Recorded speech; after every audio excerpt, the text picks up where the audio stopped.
Nos llama Marcela Navarro.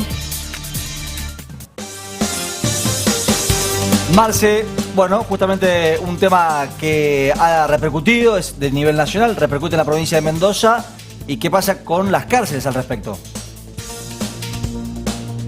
Claro, sí, vamos a hablar de esto frente a este proyecto de aprobarse finalmente. Recordemos que en febrero se va a comenzar a tratar en el Congreso qué va a pasar con los menores que delinquen, se está hablando de la baja de imputabilidad, y a partir de eso qué va a pasar con las cárceles. El gobernador que dice, bueno, si finalmente esto se aprueba, se va a necesitar más espacios acá en la provincia de Mendoza, y sobre eso vamos a hablar, qué significa esto, qué significa, qué necesitan también personas, digamos, que tienen esa edad, que delinquen y que ahora podrían ser finalmente recibir condenas de adultos que estén encerrados igual que los adultos. Se lo preguntamos ahora a Jimena, que es Julieta Giordano, que es SUMEX, que es de una organización que trabaja muchísimo por los derechos humanos. ¿Cómo estás? Bueno, muchas gracias por el espacio, dar esta perspectiva de qué pasa con hoy nuevamente modificar el sistema penal juvenil, que siempre tratamos o está el debate centrado en qué edad colocamos, si entre 12, 13, hasta 10 hemos escuchado proyectos de ley.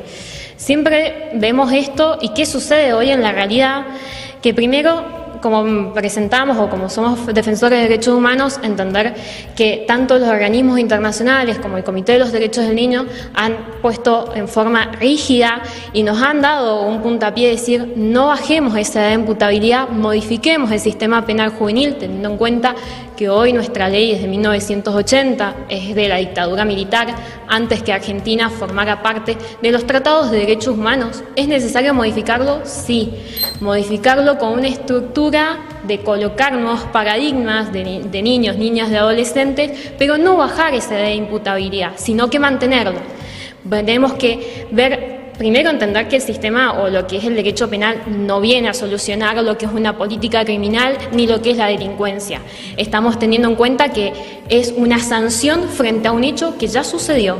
No vemos el anterior. ¿Qué sucedió para que me genere esa situación actual que estamos teniendo? De aprobarse este proyecto y finalmente si hay que construir más espacios carcelarios en la provincia de Mendoza, ¿cómo deberían ser, con qué requisitos, con qué programas, teniendo en cuenta la edad de estos chicos? Bueno, teniendo en cuenta, primero, ojalá que no se dé la baja de la imputabilidad en primer lugar. En caso actual, hoy también tenemos cárceles para adolescentes entre 16 y 18 años. Estas deben ser cárceles en forma de pensar una justicia restaurativa, una justicia de que ese adolescente, en este caso, pueda volver a reinsertarse en lo que es la sociedad, en políticas de acompañamiento. Y sobre todo dejar en claro que lo que es las cárceles o lo que es la pena privativa de libertad debe ser como última instancia en la parte adolescente. Se deben buscar mecanismos o medidas para evitar esa situación y reinsertarlo en la sociedad, buscar medidas de educación, de reinserción, de deporte, de drogadicción. Entonces, son medidas preventivas y de acompañamiento. Pero, por ejemplo, un chico de 13, 14 años, hay que ver que se aprueba finalmente, ¿debería estar separado, por ejemplo, de uno de 18? Lo que es el Comité de los Derechos del Niño no dice o no nos dice cómo deberían ser estas cárceles. Deberían ser cárceles que en todos lados deberían estar separados cada uno por los delitos que ha cometido o las etapas donde está ese menor de edad o ese niño o niña adolescente. Si ha estado ya en una etapa que ya está en la ejecución de la pena, es decir, ya se encuentra cerca de cumplir esa condena, debería estar en otro sistema o en otro lugar. Pero obviamente eso lleva a cabo presupuesto, que podríamos usar ese presupuesto en otro tipo de medidas.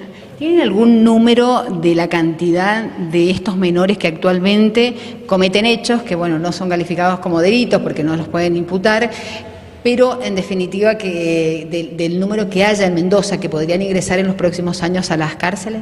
En Mendoza no tenemos datos, pero UNICEF ha dado un dato del Ministerio de Seguridad de la provincia de Buenos Aires que estima entre el 2% de estos delitos, es decir, solamente el 2% son cometidos por niños, niñas, adolescentes, de la totalidad de los delitos que se cometen actualmente. Entonces es un delito ínfimo, un porcentaje bastante menor en esa situación, pero siempre volvemos a repetir, ¿qué sucedió antes? No podemos esperar que la política o el derecho penal solucione la inseguridad. ¿Y qué tipo de delitos son? Los más delitos, o el 50, el 60%, son delitos contra la propiedad y solamente el 10% son delitos contra la persona. Es decir, vemos qué características distintas tiene cuando son cometidos por un adulto. ¿Ustedes qué van a pedir de este proyecto? No, sobre todo nosotros hemos participado en el debate anterior del proyecto de ley. Nosotros vamos a hacer frente a esa situación de no bajar la ley de imputabilidad y sobre todo siempre buscar que nuevamente debatamos sobre un sistema penal acorde a los parámetros internacionales y con una perspectiva de niñez y adolescencia. Muchas gracias. Nos vemos. Muchas gracias. Bueno, es toda la información que tenemos hasta el momento sobre este tema. Vamos a ver entonces qué pasa cuando comience la discusión en febrero. Bueno, más interesante lo que plantea Julieta, ¿no? Ver la parte previa, no es solamente el tema de la edad, ni el momento justamente cuando terminan en algún acto de delincuencia, sino el trabajo previo de contención para intentar evitar que eso pase. Es interesante el punto que plantea. Gracias.